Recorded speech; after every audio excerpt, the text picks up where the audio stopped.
Ahora sí.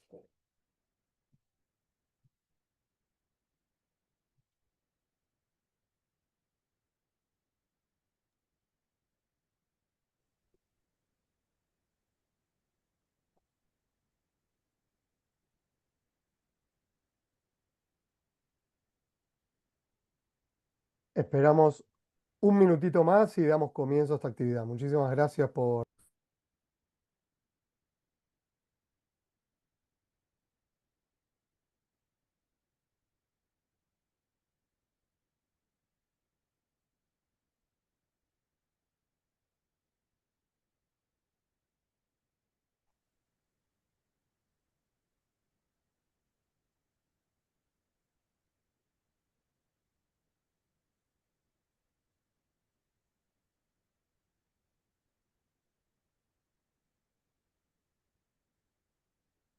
Bueno, ahora sí, bueno, buenas tardes a todos y a todas. Les damos la bienvenida en nombre de la Cámara Argentina del Agua a este seminario que se titula Agua para Periodistas. Cuando hablamos de periodistas, también incluimos a comunicadores, influencers y a toda aquella variedad de profesiones y disciplinas que nos ayudan hoy en día a comunicar todo lo importante que pasa en el sector del agua hacia el público en general.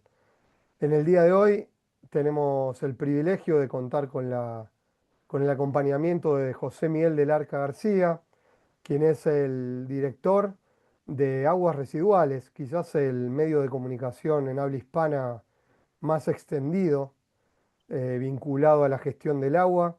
Así que a medida que vayamos progresando con este seminario, le vamos a ir haciendo preguntas a José Miguel para que él pueda compartirnos su experiencia. Este seminario va a durar una hora como máximo, así que a las 3 de la tarde, 3 y 5 GMT-3, hora Argentina, vamos a ir finalizando. Y ahora sí, nos vamos a meter de lleno en esta apasionante tarea que es sintetizar el sector del agua de tal manera que nos resulte interesante para comunicar a la ciudadanía. Nosotros cuando transmitimos, cuando los invitamos a participar de este seminario, hablamos del agua en algunas dimensiones en particular, del medio ambiente, hablamos de la geopolítica, del bienestar y la salud, de la cultura y de la economía. Así que vamos a intentar durante esta hora ir recorriendo todo este andarivel de temas claves en la que el agua es protagonista y quizás mucho más aún de lo que nosotros pensamos. Para empezar, un poco para romper el hielo de este seminario, me gustaría enfocarme un minuto en la molécula del agua. Ustedes saben, muchos de ustedes vienen del ámbito de la ciencia, de la química, de la física, que el agua es una de las moléculas más misteriosas de la humanidad. Todavía no existen modelos científicos que puedan explicar su comportamiento. El agua tiene un punto de ebullición mucho más alto del esperable en términos de su composición molecular. Esto hace que sea uno de los elementos que mejor capacidad de conservación de la temperatura y de actuar como buffer, es decir, regulador, que hay en la naturaleza. Esta característica todavía no se termina de entender. Muchos científicos ponen el acento en las ligazones de hidrógeno, los puentes de hidrógeno que tiene la molécula, pero los modelos actuales todavía no lo pueden explicar. La otra cuestión del agua que es inexplicable es la tensión superficial. Ustedes saben que el agua, la gota de agua, tiene una característica muy singular que le permite ir en dirección ascendente, y esto es clave para la alimentación sobre todo de la flora, de las plantas, tan necesarias para la vida cotidiana. Y por último, nadie pudo explicar aún por qué el hielo flota en el agua. El agua es de las pocas sustancias en la naturaleza cuya formato más compacto tiene en su composición una densidad menor que su formato líquido. ¿Con esto qué queremos decir y por qué queremos arrancar este seminario con esto? Que el agua es noticia, o el agua puede ser noticia, aún en su punto más básico, que es su propia conformación molecular. Nosotros vemos noticias a menudo sobre el uranio enriquecido, sobre las tierras raras, sobre los semiconductores y la necesidad de litio, pero aún la ciencia y la comunicación científica tienen mucho para trabajar en función de las propias características moleculares del agua. Dicho esto, vamos a dar pie a una instancia que me parece que es clave, que es clasificar el agua. Vamos a hacer un esfuerzo para tratar de ordenar este debate que por momentos se va a hacer bastante caótico porque como veremos el agua está prácticamente el 100% de los procesos que afectan nuestra vida. Lo primero que entonces quisiera transmitir es que con una clasificación esencial nosotros podemos hablar de los usos del agua. Es decir, cada 100 litros de agua que hay en el mundo, algunos se van a usar para consumo humano, algunos litros se van a usar para el riego, para la agroindustria, tan importante para garantizar la seguridad alimentaria, y algunos litros se van a utilizar para la industria en general, para generar energía, para la minería, para la agroindustria, la metalmecánica, la construcción, los servicios y todos aquellos elementos y manufacturas que nosotros utilizamos en la vida cotidiana. Estos conceptos de usos del agua van a atravesar toda la conversación que vamos a tener durante el día de hoy. En términos generales, voy a hablar de Argentina en particular o de algunos países de América Latina. Del 8 al 10% del agua se utiliza para consumo humano, un 70% para el agro, en países agroexportadores sobre todo, y un 10, 12, 14% restante para usos industriales. Como datos de color, y continuamos con esta idea de generar entusiasmo en la población, quiero comentarles que el agua es en la actualidad el elemento más transportado del planeta.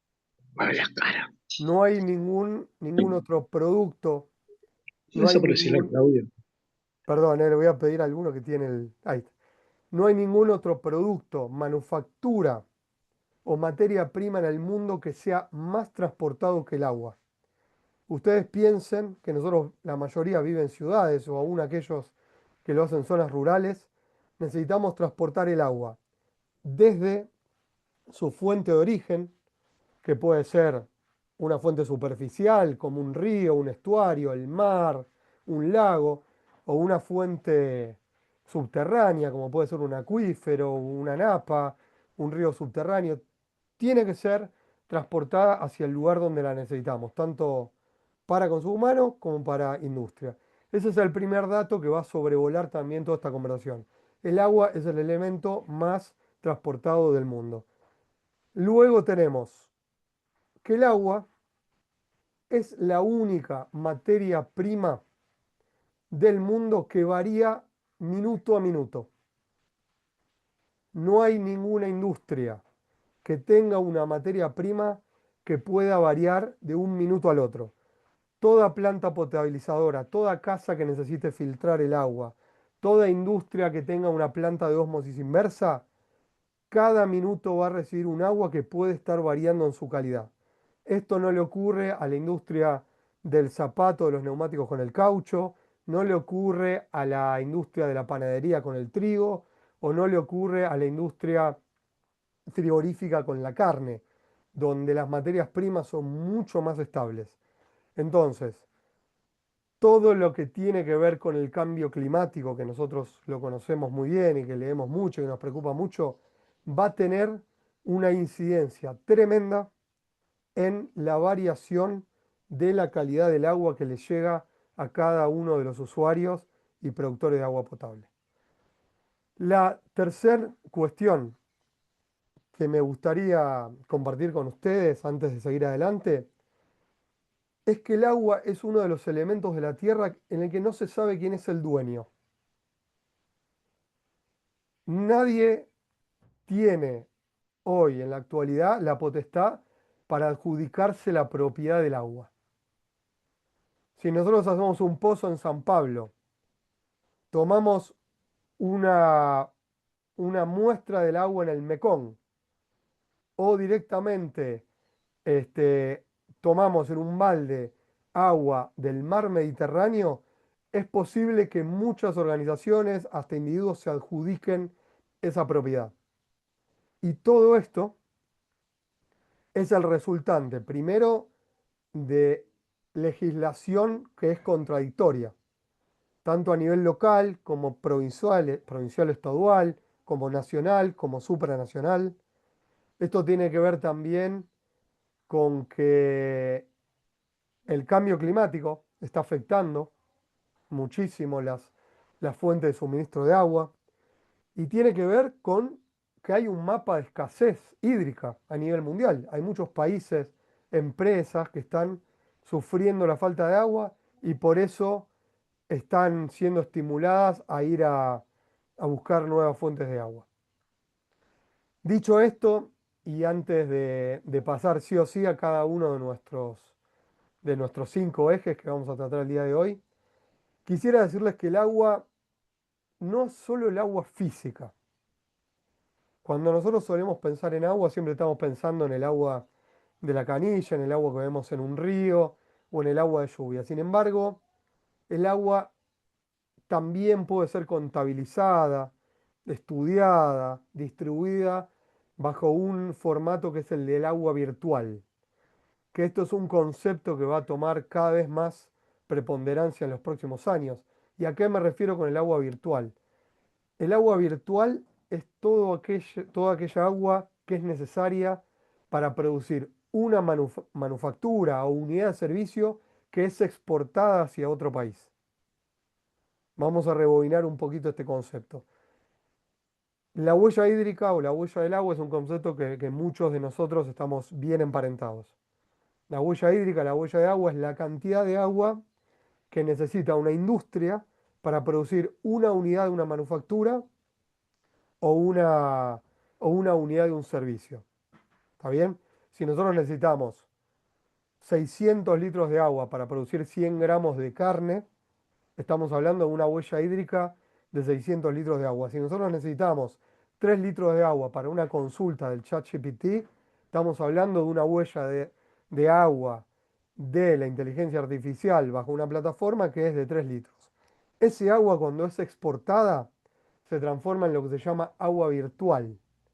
Ese agua virtual se contabiliza bajo lo que hoy denominamos la balanza de agua virtual internacional y lo que significa en términos de geopolítica y de economía internacional es que muchos países que tienen escasez de agua en este momento, podemos citar países del Medio Oriente como Kuwait, Qatar, Bahrein, Emiratos Árabes, Arabia Saudita, países del África subsahariana, países del Cáucaso, algunos de América Central, no tienen capacidad de nutrir de agua a sus industrias, porque si utilizan su agua para sus industrias estarían sacándole el agua a ese 8 o 10% que dijimos que era para consumo humano. Entonces lo que comienzan a hacer es dos cosas. Por un lado, importar productos intensivos en agua, es decir, productos que necesitan mucha agua para su producción, o dislocan las cadenas de valor, es decir, envían hacia otros países industrias que requerirían mucha agua. Estos dos conceptos van a modelar el comercio internacional durante las próximas décadas.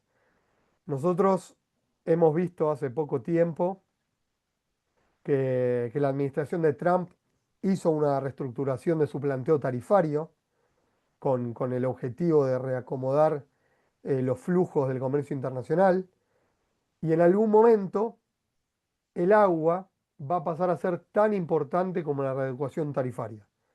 De acá a 5 o 10 años, cuando nosotros volvamos a tener este seminario, vamos a interpretarlo mucho mejor. Vamos a ver que ya la tarifa no, o los aranceles no van a ser tan determinantes para el comercio internacional como lo va a ser la disposición y el abastecimiento de agua. Retomando un poquito algunos puntos que tienen que ver con por qué el agua es única.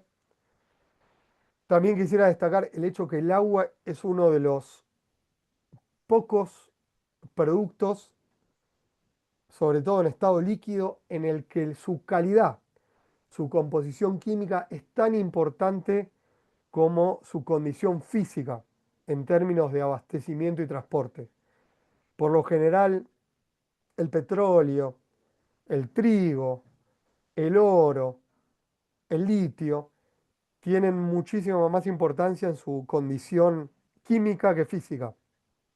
Si bien muchos tienen que ser transportados bajo las dinámicas del comercio internacional, es muy importante su calidad. Se presta mucha atención a su pureza, a su calidad, a sus características químicas, que a la parte física. En el tema del agua, ambas cuestiones requieren de atención, de inversión y de noticia, como vamos a estar conversando. Bueno, y ahora sí, hecha esta introducción, me gustaría hacerle la primera pregunta a José Miguel. No sé, Miguel, si estás disponible. Sí, ya estoy operativo. Buenas tardes, Bueno, Gonzalo. buenas tardes, José Miguel. Lo primero que me gustaría es, aprovechando tu presencia aquí, es que te presentes y nos comentes cómo ingresaste al mundo de la comunicación en el sector del agua. ¿Cuál fue el camino que tuviste que transitar para convertirte en una voz tan respetada? Ujú. Pues buenas tardes a todos, como os decía, ahora aquí en España es ya media tarde, con un calor impresionante, estamos en pleno verano en todo lo que es el Mediterráneo. Y bueno, pues yo vengo como os decía, soy el director del medio de comunicación o de la plataforma aguasresiduales.info. Nosotros somos un medio que nos dedicamos a darle difusión a todo lo que tiene que ver el sector del tratamiento del agua y estamos muy orientados a lo que son los profesionales que están en el día a día de las plantas de tratamiento de agua. No solo damos o difundimos el conocimiento, sino también pues hacemos eventos presenciales, eventos online y tenemos una gran comunidad de profesionales, tanto de España como de toda América Latina, que nos siguen a diario y nos siguen en los distintos eventos. Yo realmente no soy periodista, yo vengo del mundo de la ingeniería, empecé en las estaciones depuradoras trabajando en lo que son las plantas depuradoras propiamente, programando los sistemas que hacen posible el funcionamiento de la depuradora, las soplantes, los autómatas programables, los SCADA. Un poco ahí fue el mundo donde empecé y por diversas circunstancias, pues cada vez fui aprendiendo un poco más de distintas disciplinas. Aprendí de bioindicación, que son los bichitos que hacen lo que es el tema de la depuración, un poco de simulación matemática, mucho de automatización, porque venía de ahí, modelización, y al final pues llegó un momento en que entendía que había tocado tantas disciplinas que podía ser interesante que de alguna forma concentrara toda esa información que había aprendido tanto en la empresa pública como en la empresa privada, pues que las concentrara en un portal y que las pusiera un poco a disposición de los profesionales del sector. O sea, en definitiva, creé al final una plataforma con toda la información que a mí me hubiera gustado tener en algún momento cuando yo era profesional del sector del agua. Y así fue como nació nuestra plataforma.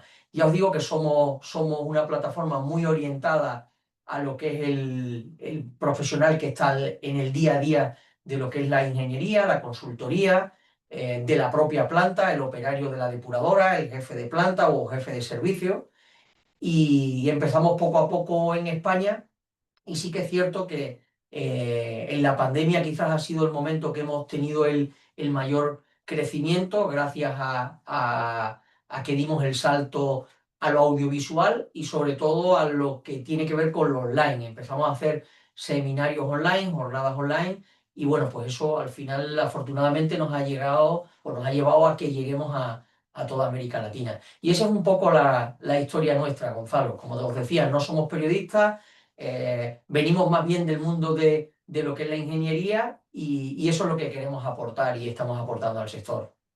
Muchísimas gracias, José Miguel. Antes de continuar con el seminario y Muchísimas gracias por estar con nosotros. Te quería preguntar si podés sintéticamente contarnos el concepto de biofactoría. Sí, bueno, pues el tema de biofactoría, además, esta semana he tenido la oportunidad de visitar quizás la biofactoría más grande que hay en estos momentos o que se está montando en estos momentos en Europa, que es la de la ciudad de Sevilla. En concreto, vino a visitarme el doctor Agua, no sé si lo conocéis, también muy conocido en toda América Latina, William González. Somos bastante, colaboramos bastante y en la visita a España yo le tenía preparadas varias ubicaciones. Y entre ellas fue visitar, como os digo, el complejo ambiental Copero. El complejo ambiental Copero es una biofactoría, como tú decías, en la cual pues prácticamente era una depuradora o es la depuradora que depura las aguas de toda la ciudad de Sevilla y el área metropolitana. Estamos hablando de una ciudad bastante importante, puede ser la número 3, la número 4 de España en estos momentos, con un gran caudal y una gran cantidad de agua en su entrada. Y ellos lo que han ido haciendo poco a poco es transformando todo lo que era antes una depuradora que solo se preocupaba de depurar el agua en utilizar todos los recursos que vienen en esas aguas residuales. Por ejemplo, nos enseñaban la entrada de la depuradora y aquellas arenas que vienen en la red de colectores del propio lavado de las calles, del baldeo, de la lluvia, etcétera, pues esas arenas ya las están usando para construcción en algunos puntos. Todo lo que tiene que ver con los lodos, que antes se estaban tirando al campo de una manera, pues quizás que no estaban bien higienizados, pues ellos ya han montado todo un sistema que los lodos de la depuradora los están compostando, acaban sacándolo en compost y ya sale como un abono totalmente fertilizado. Están aprovechando también con técnicas como la hidrólisis térmica, todo lo que tiene que ver con la digestión anaerobia para sacarle más rendimiento, conseguir más biogás y ese biogás utilizarlo para generar electricidad. También han colocado en toda la planta muchísimos paneles solares y también poco a poco se van acercando a lo que es el equilibrio energético para prácticamente cada vez necesitar menos de fuera. Incluso hay momentos en que ya producen más de lo de fuera. Pero bueno, su objetivo en definitiva sería ser neutros en lo que es el tema eléctrico. Entonces, es una depuradora, como os decía, que hace unos años se preocupaba solo por lo que era el tratamiento del agua y por devolver el agua al río limpia y ahora pues todos esos recursos que trae el agua, que son residuos y demás, reconvertirlos para que prácticamente todo lo que salga de la depuradora sea aprovechable y nada se tire a vertedero como sucedía antes. Y además con la ventaja de que cada vez la planta va a ser más autosuficiente y van a conseguir que llegue un momento en que a nivel energético pues no necesiten aportación casi de fuera. Entonces es un poco el concepto de biofactoría que aquí en Europa cada vez se está persiguiendo más, en España se están ya dando pasos bastante importantes y pensamos que en unos años pues va a ser la tendencia, Gonzalo. Muchísimas gracias, José Miguel.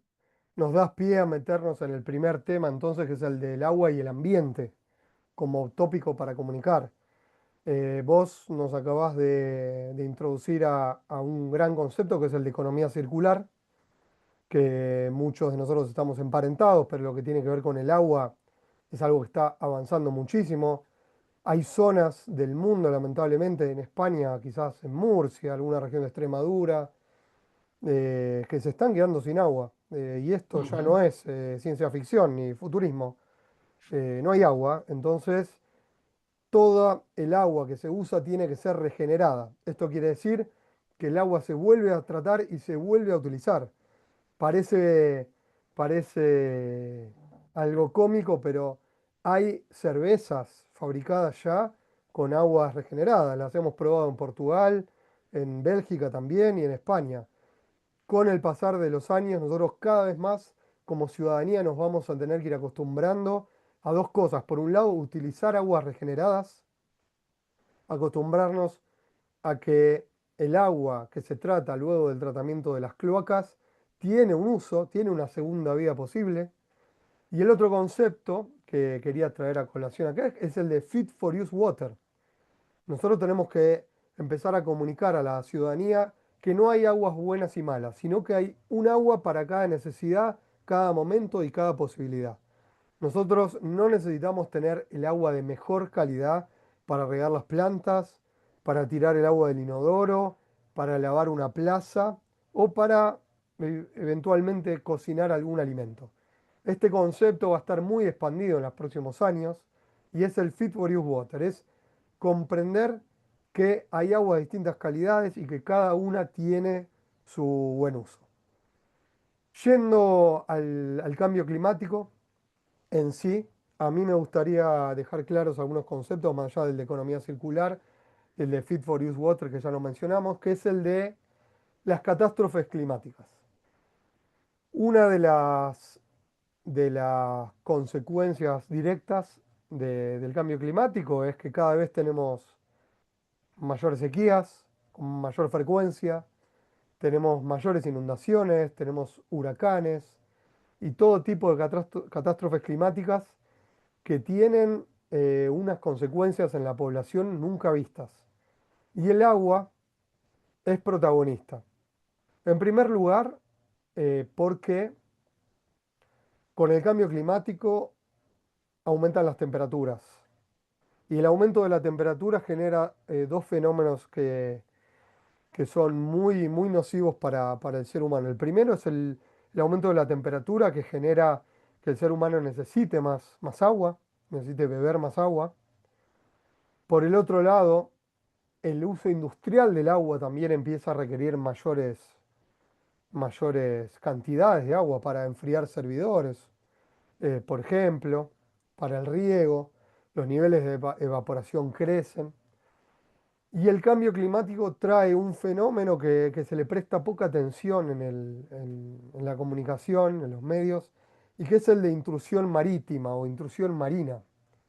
¿Qué significa esto? Que con la elevación del nivel del mar, el agua salada está comenzando a meterse de a poco y a salinizar los acuíferos, y toda fuente de agua dulce, sobre todo aquellas subterráneas que los seres humanos necesitamos para vivir. Entonces, cambio climático, catástrofes naturales, intrusión marítima, son todos conceptos que van a estar en discusión en los próximos años y que vinculan de manera directa al agua y al cambio climático. En lo que tiene que ver con las catástrofes, quiero que nos quedemos con un concepto, que es que cuando ocurre un huracán, cuando ocurre un terremoto, una inundación o una sequía, lo primero que se piensa es en proteger, por supuesto, la integridad de las vidas humanas. Entonces comenzamos a enviar alimentos, comenzamos a enviar embarcaciones, comenzamos a restablecer las comunicaciones, pero muchas veces el agua queda en segundo lugar. El abastecimiento de agua, la reparación de las plantas potabilizadoras, de las plantas de tratamiento, quedan en un lugar secundario y esto produce un hecho trágico que es las enfermedades que brotan de forma posterior a una tragedia. Ya está totalmente estudiado. El Katrina fue quizás el, el evento que más nos pudo demostrar esta correlación. En Argentina tuvimos las inundaciones en Santa Fe en el año 2004, luego tuvimos la de La Plata en el 2014, donde tuvimos brotes de leptospirosis, de salmonela, de un montón de patologías vinculadas a la contaminación del agua y a la falta de provisión de agua potable para las personas que causaron aún más mortalidad que el efecto en sí.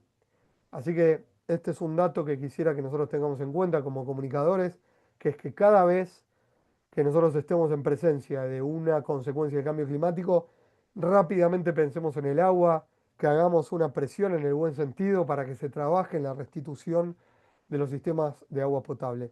Ni hablar cuando nos referimos a una sequía, donde ahí el agua ya directamente está en primer lugar en el debate público. Nosotros en América Latina, durante los últimos 10 años, hemos sufrido lo que se llama el día cero. El día cero es una idea que sintetiza un momento en el que una ciudad se queda sin agua, sin una gota de agua. Yo en este momento estoy en San Pablo. La ciudad de San Pablo en el año 2014 y 2015 se quedó sin agua. Hubo 4 días en que la población de una megalópolis de más de 20 millones de habitantes no tuvo una gota de agua y ustedes se pueden imaginar lo que significa en términos de bienestar, económicos y de un montón de cuestiones que atraviesan una sequía de este tipo. Montevideo lo sufrió hace 2 veranos. La ciudad de Montevideo, teniendo el estuario del Río de la Plata a pocos metros o kilómetros, se quedó sin agua también. La Ciudad de México, la ciudad autónoma de México, estuvo al borde de quedarse sin agua hace pocos meses y evidentemente esta situación se va a ir repitiendo cada vez más. Todas las ciudades de América Latina nos vamos a tener que ir preparando para poder afrontar lo que llamamos el día cero, el día en que nos quedamos sin agua. En la cuenca del Paraná, una cuenca que atraviesa desde el sur de Brasil, llegando a Argentina, pasa por Uruguay, por Paraguay, 7 provincias argentinas, de las más ricas en términos de producción de la agricultura, como Corrientes, Misiones, Santa Fe, Córdoba, sufrió hace 2 años la peor sequía en 70 años. Y esto produjo muchísimos daños, no solo a la población, que no tenía agua potable para tomar, sino en términos del transporte marítimo. Ustedes saben que la hidrovía es una de las vías de salida de la producción, sobre todo agrícola de la región y manufacturera.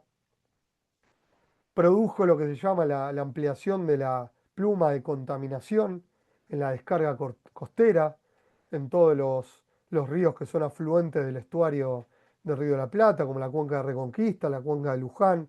Nosotros hemos visto como la mancha de contaminación se extendió de una manera sin precedentes, abarcando lo que son las tomas de las plantas potabilizadoras, tanto en Buenos Aires como en todas las provincias de alrededor, sur de Brasil, Uruguay, Paraguay, etcétera. Así que la vinculación de agua y cambio climático va a estar cada vez más fuerte, cada vez más también influida por esto que hablamos hace un ratito de la geopolítica del agua. Y en esto quisiera detenerme un segundito porque me parece que es uno de los temas que nos van a dar que hablar en términos comunicacionales durante los próximos años, que es cómo el agua comienza a ser un factor de tensión o de solidaridad entre los países. Si yo les digo que prácticamente todas las guerras, todos los conflictos armados que nosotros estamos viendo en este momento están atravesados por disputas que tienen que ver con el agua, se sorprenderían. Porque uno muchas veces cree que las guerras son por cuestiones religiosas, étnicas, territoriales, económicas, pero prácticamente en todas vamos a encontrar el factor del agua. Y por dos motivos. Por un lado, porque hay muchos países que dependen de otros para su abastecimiento de agua. Y voy a dar algunos ejemplos claros. Jordania depende de Israel. Singapur depende de Malasia. China depende en parte de India. India depende en parte de Pakistán. Los países están conectados en términos de abastecimiento de agua. Y esto va a ser algo que va a crecer mucho en los próximos años con la construcción de acueductos. En el futuro no nos va a llamar la atención que en el cono sur, por ejemplo, Chile va a ser abastecido de agua por Argentina, por ejemplo, con la construcción de acueductos que vayan en sentido oeste-oeste. Y lo mismo va a pasar en muchos lugares del mundo. La guerra de Darfur, que dio origen quizás al país más nuevo reconocido por las Naciones Unidas, que es Sudán del Sur, tuvo un origen en un conflicto del agua. La creación de la ASEAN, la Unidad Económica de los Países del Sudeste Asiático, tuvo que ver también con una forma de paliar las tensiones que habían alrededor del Mekong, de la cuenca del Mekong. Lo mismo ocurre con la guerra del Golfo en el año 90-91, con las tensiones de Irán e Irak, con muchas de las revueltas sociales que nosotros hemos visto en los últimos años, la guerra de Cochabamba o 99-2000 en Bolivia, algunas revueltas que hemos visto en Ecuador, muchas tensiones, muchos conflictos sociales empiezan a aparecer en torno a la escasez de agua o empiezan a modelar las alianzas de defensa.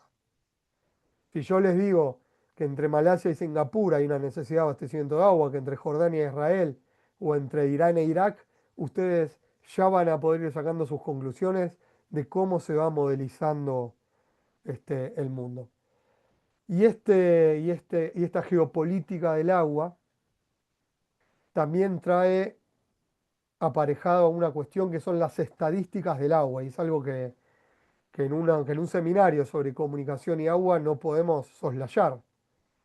Nosotros, yo no soy periodista, pero muchos de ustedes lo son. Periodistas tienen que basarse muchas veces en estadísticas, en datos confiables. Y en el sector del agua hay que ser muy cuidadoso. ¿Por qué lo digo? No es porque no haya estadísticas confiables, sino porque las estadísticas a veces son un poco mentirosas, llamémoslo así. Me voy a concentrar 2 minutos en el caso argentino. Cualquier persona que analice el agua en Argentina va a pensar a simple vista que es un país rico en agua. Yo les voy a dar algunas estadísticas, todas eh, científicamente comprobadas, que nos van a hacer creer que Argentina es un país rico en agua. Está en el ranking número 16 a nivel mundial de reservas de agua dulce. Argentina tiene más de 20.000 metros cúbicos por habitante por año de dotación de agua. Esto la coloca en el ranking número 6 de reservas de agua per cápita a nivel mundial. Argentina podría triplicar su superficie cultivable, que hoy es el 6%, llegando al 18%. Si Argentina lograra esto, podría abastecer de alimentos a 1.200 millones de personas en el mundo. Es decir, China y un poquito más, o prácticamente el 20% de la población mundial. Argentina tiene el acuífero Guaraní, que lo comparte con Paraguay, Uruguay y Brasil. El acuífero Guaraní es uno de los pocos acuíferos del mundo que no se conoce sus límites. Todavía no se han hecho estudios de radioisótopos que nos dicen, que nos puedan determinar dónde termina el acuífero. Es decir, una fuente fenomenal de agua que nos puede abastecer durante 200 años puede ser que sea aún mayor de lo que creemos. Para acá les pido por favor que hagamos un punto y aparte. Un 76% de la superficie argentina es árida o semiárida. Más del 50% de los argentinos sufren de falta de agua. Y ustedes van a decir acá, pero ¿cómo puede ser con todo lo que acabas de decir? Ranking 16 de reservas de agua a nivel mundial, sexto en volumen de agua per cápita, pero el agua no está distribuida de forma homogénea en todo el país. Si nosotros trazamos un meridiano por el centro de Argentina, nos vamos a encontrar con una zona este vinculada al estuario del Río de la Plata, al acuífero Guaraní, al acuífero Puelche y al Océano Atlántico, rica en agua. El 75% del agua en Argentina está en su hemisferio oriental. Toda la parte occidental, sobre todo la que linda con la cordillera, sufre de escasez de agua. Salta, Jujuy, Cuyo, zona vitivinícola, zonas de Río Negro, sufren de agua y hay conflictos.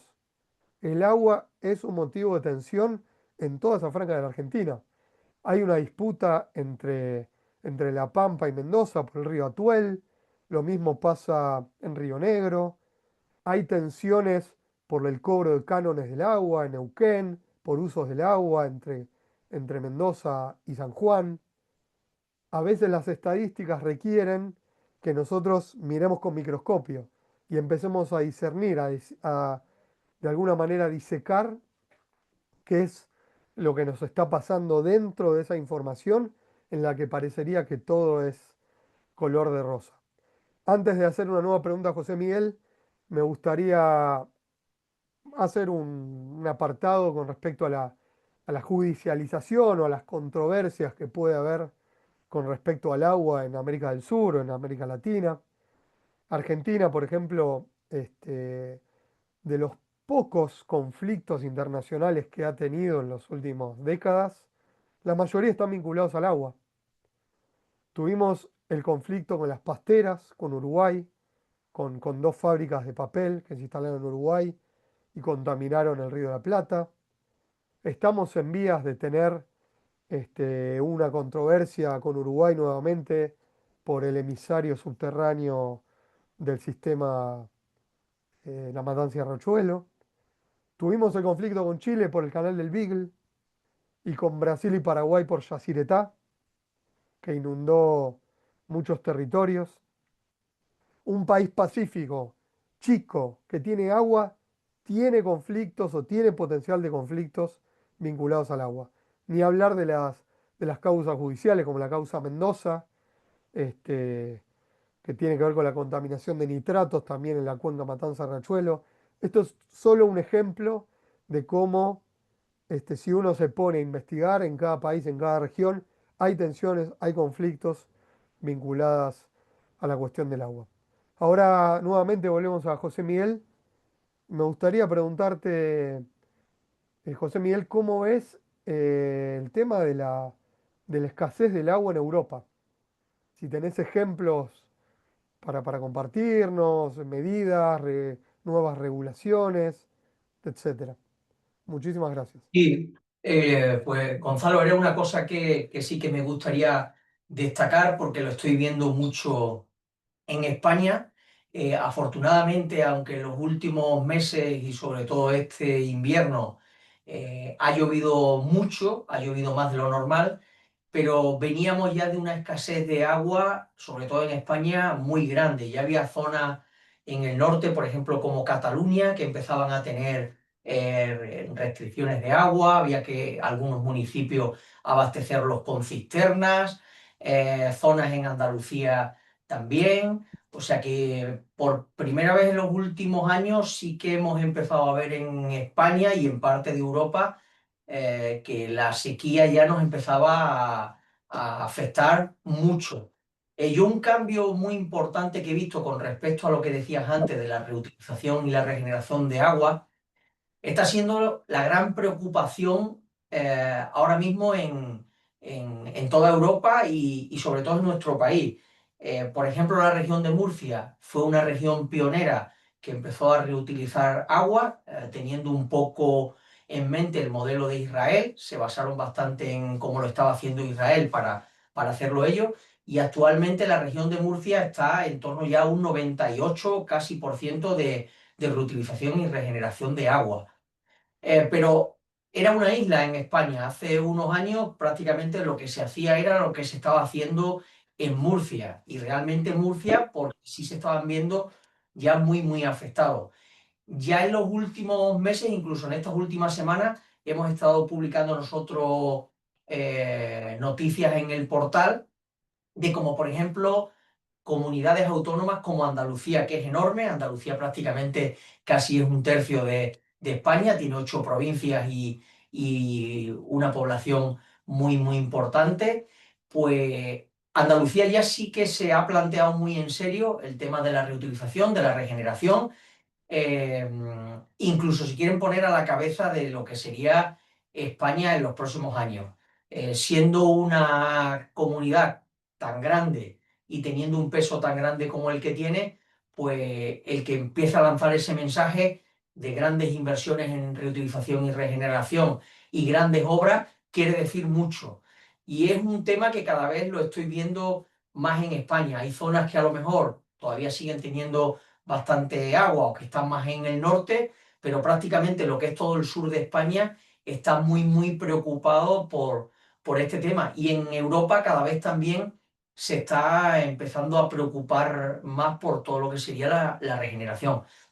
Nosotros aquí, con la nueva directiva que se ha aprobado en los últimos meses, la Directiva Europea de Tratamiento de Aguas, que también incluye el nuevo reglamento de reutilización y regeneración, se da un paso más para asegurar lo que es la regeneración y la reutilización y ya no vamos a tratamientos terciarios. Hace unos años los tratamientos que teníamos eran terciarios, que llegaban a lo que era la desinfección, y un tratamiento de las aguas regeneradas bastante importante. Ya no, ya damos un salto más y nos vamos a los cuaternarios.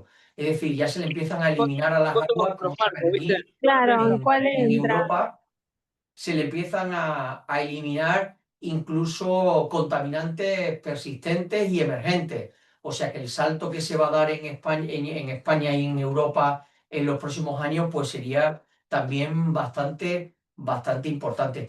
Entonces, como te decía y resumiendo, Gonzalo, para no alargarme más, la preocupación que estoy viendo en los últimos tiempos en mi país y sobre todo en Europa por la reutilización y la regeneración están siendo muy importantes. Muchísimas gracias, José Miguel, por lo que nos acabas de contar. Voy a detenerme un segundito en la cuestión de los contaminantes emergentes, que me parece que es fundamental para los medios de comunicación, que tiene que ver con aquellos contaminantes, tanto orgánicos como inorgánicos en el agua, que antes o no se veían o no se estudiaban. Con el tiempo, sobre todo con la pandemia del COVID, se empezó a hacer lo que se llama vigilancia epidemiológica, que es buscar nuevos microorganismos y nuevos contaminantes en el agua. Y la verdad que los hallazgos científicos fueron espectaculares. Benzodiazepinas, psicofármacos en general, ansiolíticos, antiinflamatorios, drogas de uso ilegal, pesticidas, fertilizantes. Se encuentra muchísimo más de lo que uno creería en el agua, tanto en el agua residuales como en el agua potable, el agua que tomamos nosotros. Los PFAS, los microplásticos, hay una gran corriente a nivel mundial que lo que hace hoy es buscar contaminantes que antes no se buscaban. Tuve el privilegio hace 10 días de estar en la presentación de un estudio que hizo la Universidad de York, en el río Yorkshire, en Inglaterra, en el que de los 50 contaminantes que el gobierno regulaba, se encontraron 2000. O sea, hay 2000 contaminantes que el gobierno de Reino Unido no tenía en cuenta y que están en sus fuentes de agua para ser potabilizada. Así que muchas gracias por traer este tema. Nos quedan 10-15 minutos y no quiero olvidar de dos tópicos que nos quedaron pendientes. Uno es bienestar y gastronomía y el otro es economía del agua.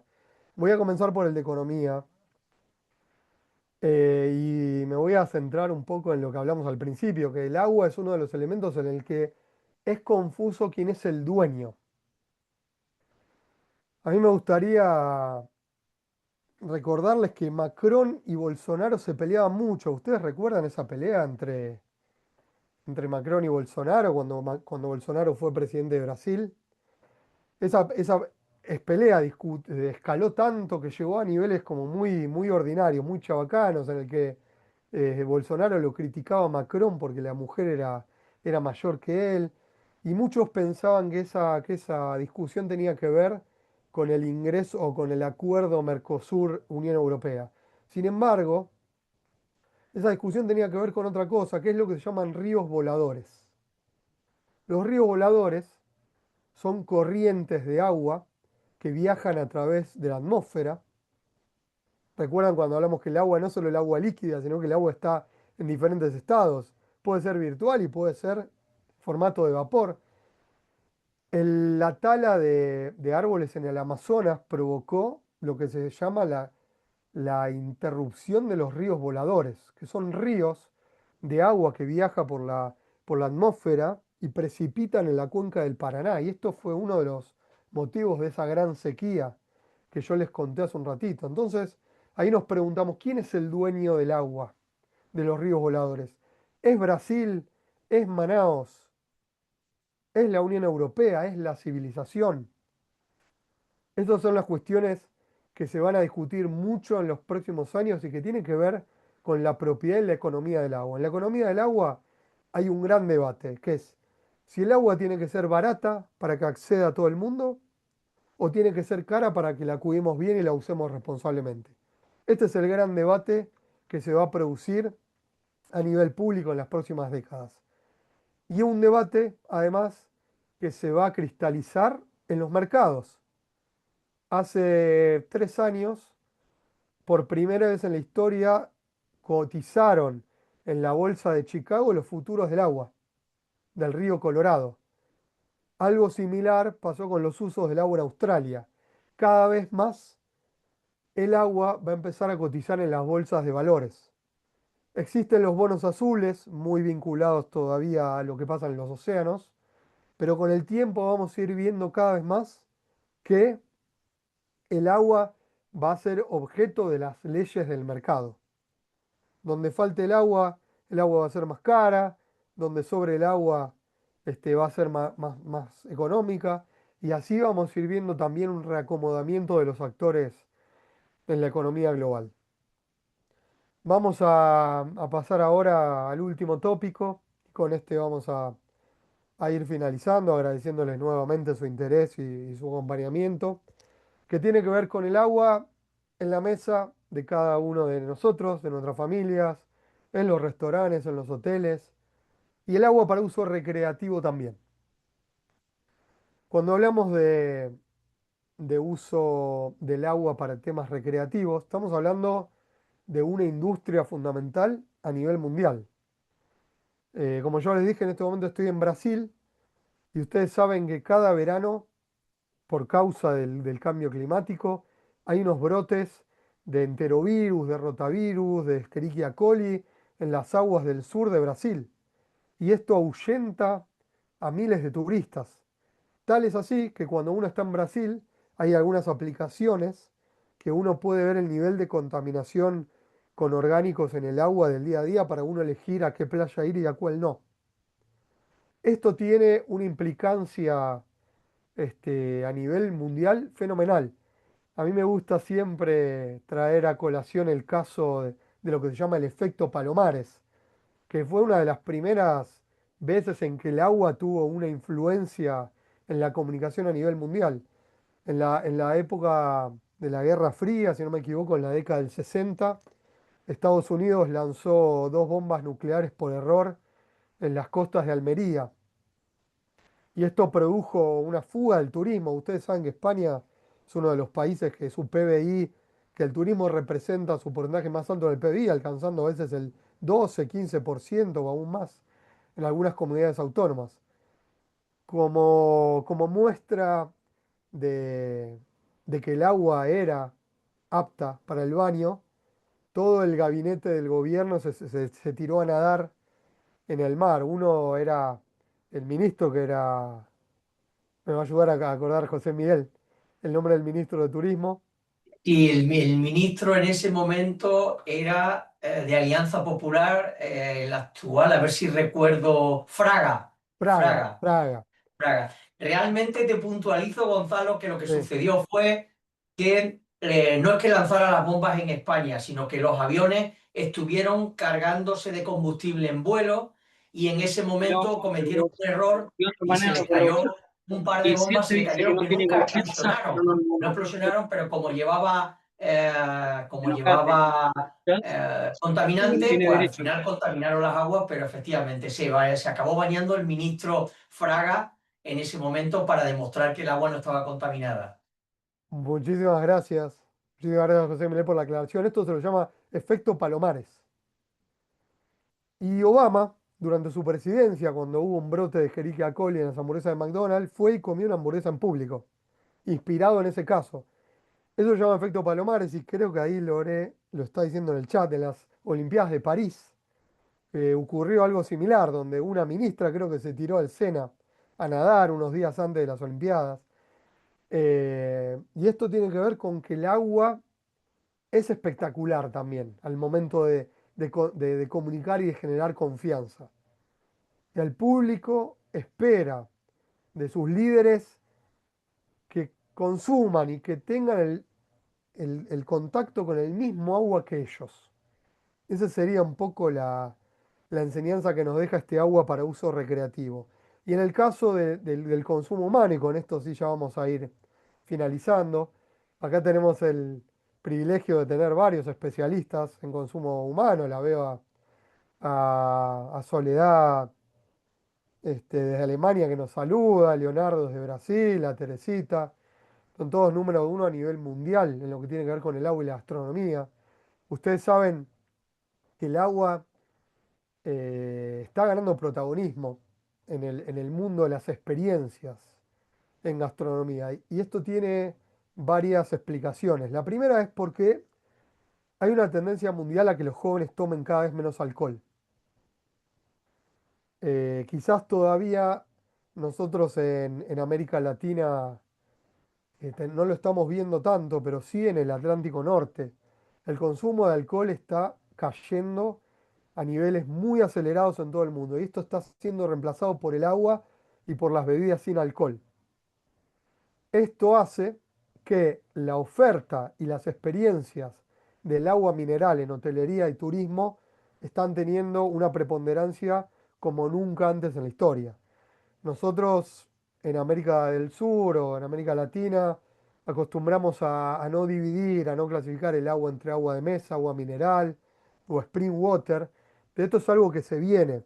Nosotros podemos ir rápidamente que el spring water es un agua de manantial que no tiene tratamiento, que va directamente del origen a la botella. El agua mineral puede ser un agua que tenga algún tipo de tratamiento o alguna mineralización artificial. Y el agua de mesa es un agua filtrada que se sirve, pero que puede ser compatible con la que nosotros tomamos de la canilla. El agua va a empezar a competir con el mercado farmacéutico. Esto es algo que lo vamos a ver cada vez más.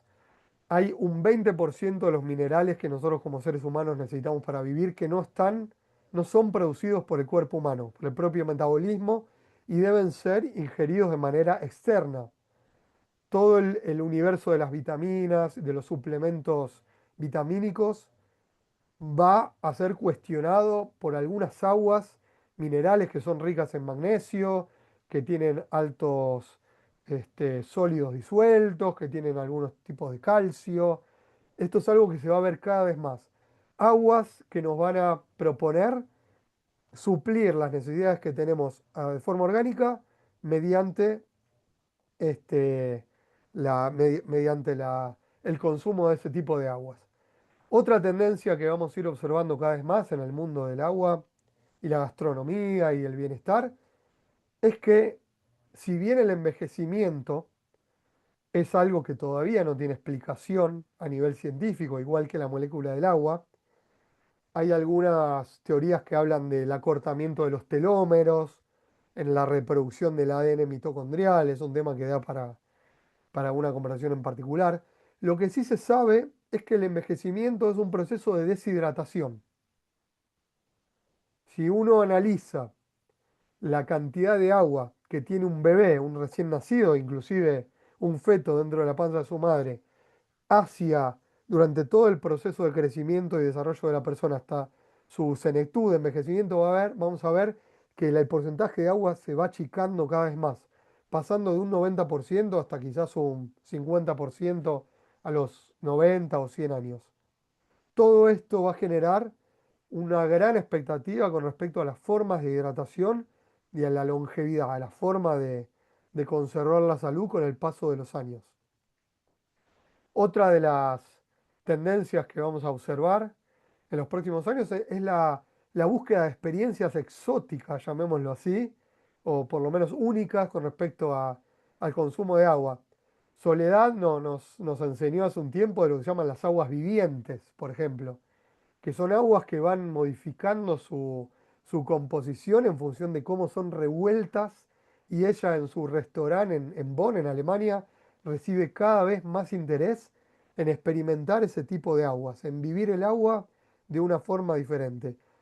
Yo he escuchado personas, por ejemplo, que se mandan a pedir agua de glaciar o se traen agua congelada de Islandia porque creen que ese agua tiene características sanadoras o que les generan una experiencia diferente.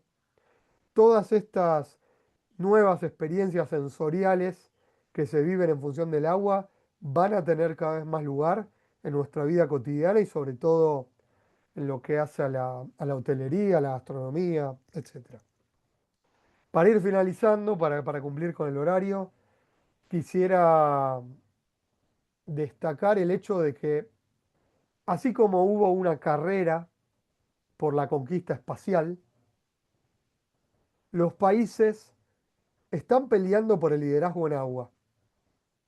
Hay una carrera internacional por el liderazgo en el sector del agua. Países como Dinamarca, Reino Unido, Países Bajos, Israel, Alemania en algunas de sus variantes, Tayikistán, por ejemplo, en Asia Central, Corea del Sur, están buscando desarrollar nuevas tecnologías, ser faro para el desarrollo de la humanidad en los próximos años. Y esto no es casualidad. Esto resulta de la lectura que hacen estos países del futuro de la humanidad y de cómo va a estar condicionada por el agua, por su escasez o por su calidad. Con el paso del tiempo vamos a ir observando en los medios, en la comunicación, en el debate público, cómo los países discuten por el agua, como nunca antes lo hicieron en la historia. Siendo las 3:05, quiero agradecer una vez más a todos ustedes por el interés que prestaron en este seminario, que para nosotros es clave que hablemos más de agua, es clave que hablemos más de agua con mejor información, con espíritu más crítico. Los invitamos a continuar vinculados a la Cámara Argentina del Agua, a la Academia del Agua. Tenemos un montón de actividades para ofrecer y para construir en conjunto. Tienen nuestros datos de contacto. Así que seguiremos vinculados y quisiera dejarle la palabra a José Miguel también para que nos salude.